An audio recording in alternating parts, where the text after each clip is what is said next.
What's up, everybody? Thank you for tuning in to another episode of the CPA Zone, the podcast where we discuss tax strategies and accounting tips for entrepreneurs and real estate investors.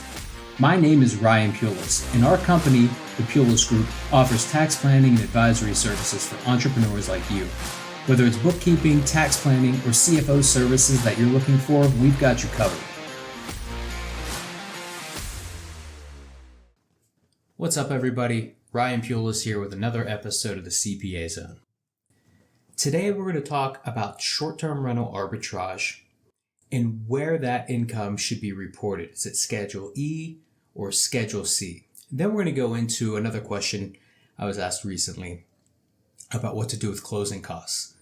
So let's start with the Schedule E versus Schedule C question for short-term rental arbitrage and just short-term rentals in general. So there's often confusion about where to report short-term rentals. Is it Schedule E or Schedule C? I see this most often with short-term rentals, and I think it's because within the passive activity loss rules under Section 469, there's an exception to the rules for passive activities in which short-term rentals, those with a stay of 7 days or less, are considered to be technically not rentals. So the IRS deems an activity with an average stay of 7 days or less as not being a rental, but that's only for Section 469 passive activity loss rules. And that's what this loophole, if you will, is becoming more well known because it's one way to deduct your losses from real estate. You don't need to be a real estate professional, as you do with other rental properties, to deduct your losses. All you need to do with a short-term rental is demonstrate material participation. So because short-term rentals kind of fall under this exception for passive activity loss rules as not being a rental, you don't need to be a real estate professional. So a lot of people trying to deduct their losses by materially participating, that's all well and good, but I think this is where the confusion comes from because Section 469 saying it's not a rental, this leads people to believe the activity should be reported on Schedule C with other businesses. But generally, it's not going to be the case with your short-term rentals. They're more often than not going to be reported on Schedule E. So the activity is only considered, the short-term rental activity is only considered not to be a rental for purposes of those passive activity loss rules. For all other purposes, your short-term rental is still a rental activity that should be reported on Schedule E unless you provide substantial services along with the rental. In that case, when you provide substantial services, the correct place to report the activity is Schedule C. So I know we talked about this not too long ago, but substantial services are those hotel type services. Those include things like daily cleaning while the tenant's there. Cleaning in between tenant stays is not a substantial service. Other things are transportation services, providing food and beverages, concierge type services. These are all those hotel type services that are going to be considered substantial services and require you to report on Schedule C. Now, the IRS specifically excludes some services from the definition of substantial services. That's like things that keep the rental, the property in lawful use, normal repairs and maintenance and cleaning, furnishing the units, providing things like water and other incidental supplies. None of those are going to rise to the level of substantial services. So what about short-term rental arbitrage? So this came up recently, and I was a bit surprised to hear a lot of people think that the activity should be reported on Schedule C, and some of them thought this was the case simply because the person doing the arbitrage didn't own the real estate.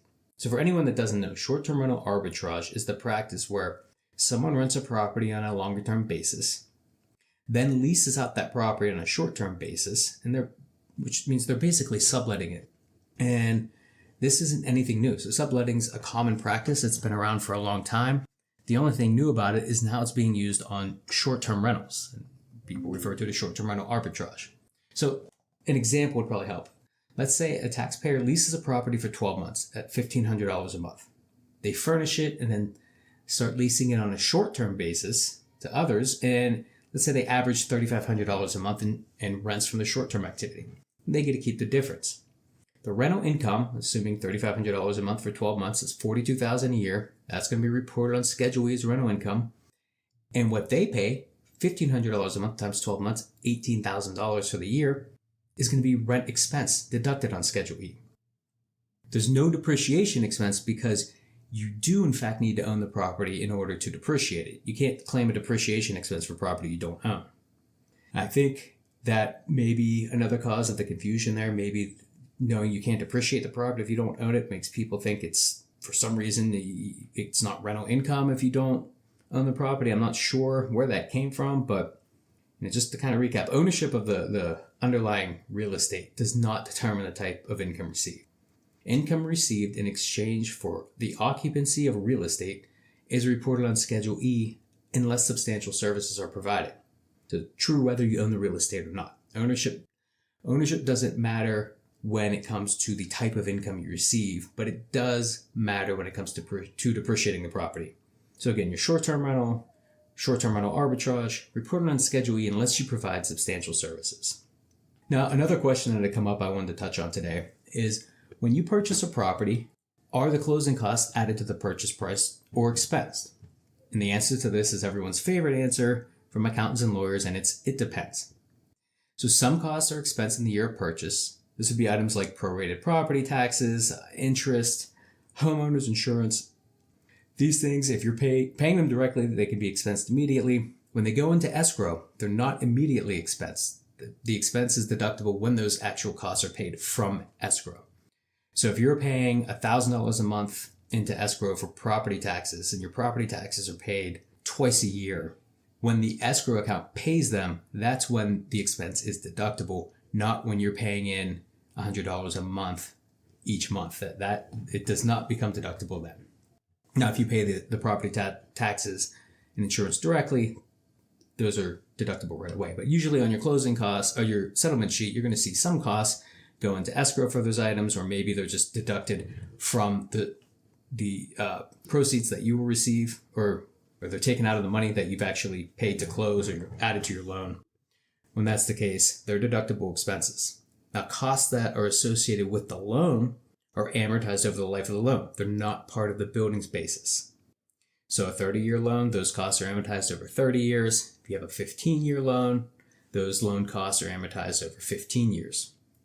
Now, everything else, the transfer taxes, recording fees, title insurance, not to be confused with homeowners insurance, legal fees, surveys, these items are all added to the cost of the real estate and can be depreciated.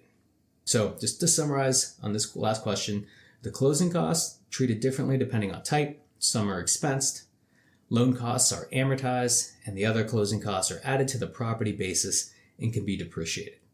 So that about does it for today. I hope this was helpful. If you found value in this episode, please leave us a 5-star review and hit the like and subscribe button. Until next time, have a great day. So that about does it for this episode of the CPA Zone. Thanks for listening, and I hope you found something valuable that you can take away. We are taking on new clients, and if you'd like to work with us, then go to our website and fill out the client intake form on our contact page. This can be found at thepulisgroup.com/contact. That's THEPULICEGROUP.com/contact.